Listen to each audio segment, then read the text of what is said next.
नमस्कार सगळ्यांचं स्वागत आहे स्टडी स्पेस मराठीवर। तुम्हा सर्वांना माहिती आहे तुमचा टेक्निकल सिलेबस काय आहे। टेक्निकल सिलेबसमध्ये कोणत्या कोणत्या बाबी समाविष्ट आहेत हे सुद्धा आपल्याला माहिती आहे। आपण यापूर्वी या घटकावर लेक्चर सुद्धा घेतलेला आहे की फायरमॅनला कोणता टेक्निकल सब्जेक्ट आहे आणि नक्की काय दिलेलं आहे स्वतः केडीएमसी ने। पण आता तुम्हाला मी कालचं जे अपडेटेड सिलेबसचं एक लेक्चर दिलेलं आहे, एक लेक्चर घेतलेलं आहे। तर त्या लेक्चरमध्ये मी तुम्हाला सांगितलेले की केडीएमसी मधील सामान्य प्रशासन विभागामध्ये आमचे एक मित्र आणि त्यासोबत आमच्या मित्रांचे मित्र सुद्धा आहेत आणि त्यांच्याशी आम्ही सगळे पॉइंट्स क्लिअर करून घेतले, पूर्ण कन्फर्मेशन घेतलं। आम्ही सांगितले की आमच्याकडे जवळजवळ 2000 विद्यार्थी आहेत, जर तुम्ही चुकीची माहिती दिली तर नक्कीच याच्यावर खूप खराब इम्पॅक्ट होऊ शकतो। एवढं सगळं आम्ही ज्यावेळेला त्यांना सांगितलं तेव्हा त्यांनी आम्हाला सांगितलेलं आहे की जो टेक्निकल सिलेबस आहे तो तर आहे, पण मराठी, मॅथ्स, रिझनिंग, जीके हे सगळ्यांनाच आहे असं त्यांनी सांगितले। आणि खूप महत्त्वाची बातमी मी किंवा महत्त्वाचा एक पॉइंट तुमच्या समोर मांडतेय। बऱ्याच अंशी इथं अजूनपर्यंत आपल्याकडे कोणत्याही प्रकारचं केडीएमसीचं एक नोटिफिकेशन आलेलं नाहीये, पण खूप जास्त डाऊट्स होते की कसं असं होऊ शकतं, विदाऊट नॉन टेक परीक्षा कशी घेतली जाऊ शकेल, ॲटलिस्ट 10-10चं नॉन टेक हवंय, असे मेसेजेस त्यानंतर कॉल्स आम्हाला येत होते। तर त्यानंतरच थोडंसं मी प्रयत्न केले केडीएमसी सोबत किंवा केडीएमसीच्या कर्मचाऱ्यांसोबत संपर्क साधायचे आणि त्याचं उत्तर मला मिळालेलं आहे, तेच तुमच्या समोर मी ठेवतेय। तर तुम्हाला सगळ्यांना माहिती आहे फायरमॅनचा सिलेबस जो आहे तर तो general knowledge Maharashtra municipal corporation act 1949 आहे, त्यानंतर fire prevention and life safety act 2006 आणि त्यानंतर fire safety and life safety measures 2023। तर हे दोन महत्त्वाचे कायदे तुम्हाला इथं दिसत आहेत। तर इथं बघा, इथं आपल्याला हे सगळं आधीपासून माहिती आहे, वेगळं काही नाहीये। त्यानंतर नॅशनल बिल्डिंग कोड आहे, Maharashtra fire prevention life safety rules आहेत, फिक्स्ड फायर फायटिंग आहे, बिल्डिंग कन्स्ट्रक्शन आहे मीन्स। तर हे तुमचे सगळे नॉर्मली तुम्ही तुमच्या पाठ्यक्रमामध्ये सुद्धा शिकणारेच घटक आहेत आणि आपण तुम्हाला हा सगळा सिलेबस जो आहे तर तो उपलब्ध करून देणार आहोत। मी हे सगळं तुम्हाला आधीच सांगितलेलं आहे आणि आपण ते चालू सुद्धा केलेलं आहे। तुमचा सगळ्यात पहिला कायदा पूर्ण झालेला आहे, तुमच्या प्रत्येक प्रकरणावर प्रश्न उत्तर सुद्धा दिलेली आहेत। त्यासोबत इथे तुम्हाला जो जनरल नॉलेजचा घटक दिलेला आहे तर त्याचे सुद्धा लेक्चर्स मी ऑलरेडी तुम्हाला दिलेले आहेत। तर जनरल नॉलेजमध्ये काय काय हे सुद्धा मी आधीच सांगितलंय की तुम्हाला, पण इथं कुठेही मराठी, इंग्रजी आणि रिझनिंगचा उल्लेख नाहीये। पण तरी सुद्धा इथं आम्ही ज्या वेळेला केडीएमसी सोबत संपर्क साधला तर त्यांचं म्हणणं आहे की ते सगळ्याच पदाला आहे, सगळ्याच लवकरात लवकर ते म्हणतात की नोटिफिकेशन येईल आणि प्रत्येक पदाला ते लागू होणार आहे।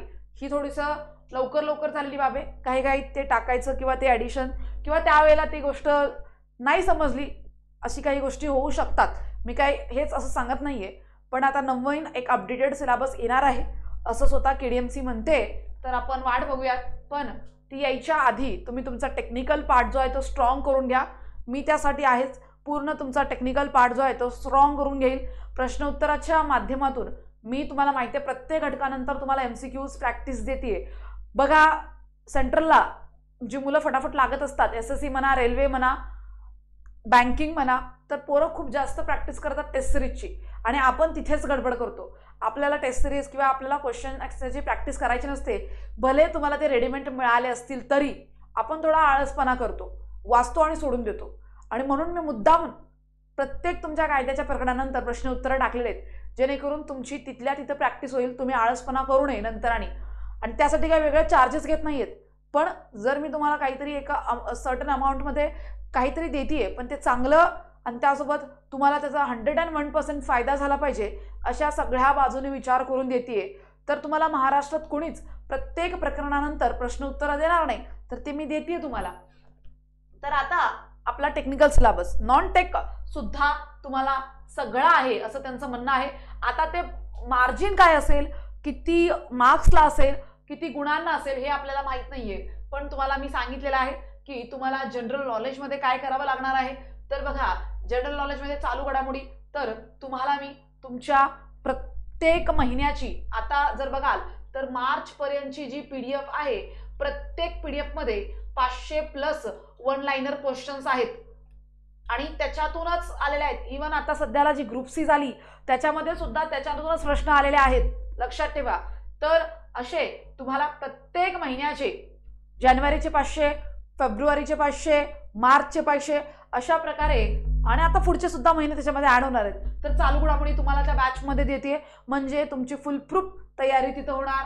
त्यानंतर महाराष्ट्राचा इतिहास, महाराष्ट्राच्या इतिहासामध्ये तुम्हाला समाज सुधारक अभ्यासायचा आहे. समाज सुधारक त्याच्यावरच प्रश्न विचारतात TCS, तर त्याचे सुद्धा व्हिडिओज तुम्हाला ऑलरेडी बॅचमध्ये अवेलेबल करून दिलेत. राज्यघटना सुरुवातीचा भाग अभ्यासायचा, ते लेक्चर तुम्हाला तिथे मिळणार आहेत. भारताचे नागरीकरण, महाराष्ट्राचे नागरीकरण का, कारण की महानगरपालिकेची भरती आहे तर नागरीकरणावर असणार.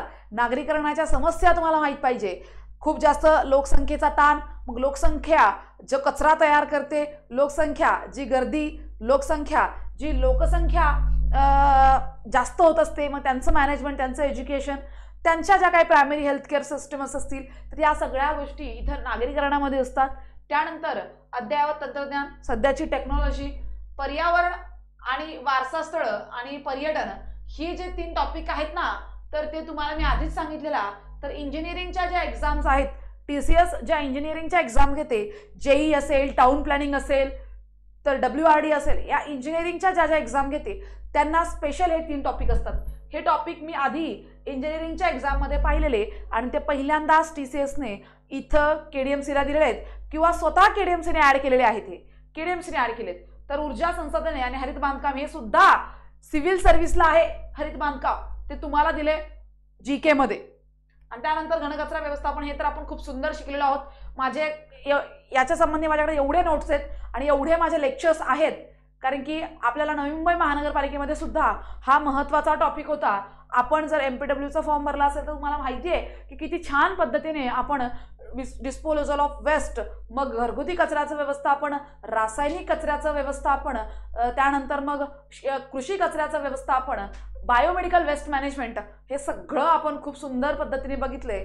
मग रेड बिनमध्ये काय टाकायचं, ब्लॅक बिनमध्ये काय टाकायचं, येलो बिनमध्ये काय टाकायचं, ब्ल्यू बिनमध्ये काय टाकायचं, हे सगळं आपण बघितलेलं आहे. आणि वन्स अगेन तुम्हाला इथं सुद्धा मी सगळं काही देणार आहे. तर अशा पद्धतीने हे झालं GK. तर बघा, तर तुम्हाला तिथं KDMC म्हणते की तुम्हाला मराठी सुद्धा असणार आहे. तर मराठीमध्ये तुम्हाला मराठी व्याकरण ह्याच्यात सगळंच आलं. तुम्हाला भर इथं द्यायचा आहे शब्दसंग्रहावर. मोरा वाळंबे सरांचं पुस्तक घ्या. इकडे तिकडं याच्या त्याच्या बॅचच्या बिचच्या नादाला लागू नका. माझं म्हणणं असं आहे, मोरा वाळंबे सरांचं पुस्तक घ्यायचं, त्याच्यात व्याकरणाचं आणि शब्दसंग्रहाचं पुस्तक येते. तर ते शब्दसंग्रहाचं पुस्तक जरी केलं तर सगळा तुमचा शब्दसंग्रहाचा जो बोज आहे तो कमी होऊन जातो, पण ते करणं गरजेचं आहे. सगळं त्याच्यातलंच आहे. त्यानंतर म्हणी आणि वाक्प्रचार हे याच पुस्तकात कव्हर होतोय. त्यानंतर उतार्यावरील प्रश्न, तर हे येऊ शकतात जर 15ला असेल तर. त्यानंतर वाक्यपुत्रकरण हे सुद्धा त्या पुस्तकात कव्हर होऊन जाते. हा झाला मराठीचा, आणि एवढंच करा, याच्या बाहेर जायची गरज नाहीये. तर इंग्लिशमध्ये तुम्हाला सेंट्रलचे जे शिक्षक आहेत त्यांना फॉलो करा माझ्या म्हणण्यानुसार. इथं कोणीच तेवढं नाहीये, आपल्याकडे चांगले शिक्षक आहेत इंग्लिशसाठी, पण ते MPSCला शिकवतात.